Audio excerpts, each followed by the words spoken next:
அண்டம் முழுதும் ஒன்றினுள் அடக்கம். அதுவே ஆனைமுகமெனும் ஓங்கார விளக்கம். சுழலும் கோள்கள் அவன் சொல் கேட்கும்.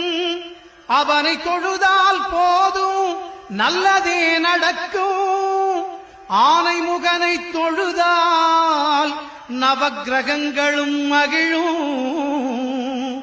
நல்லதே நடக்கும், நல்லதே நடக்கும்.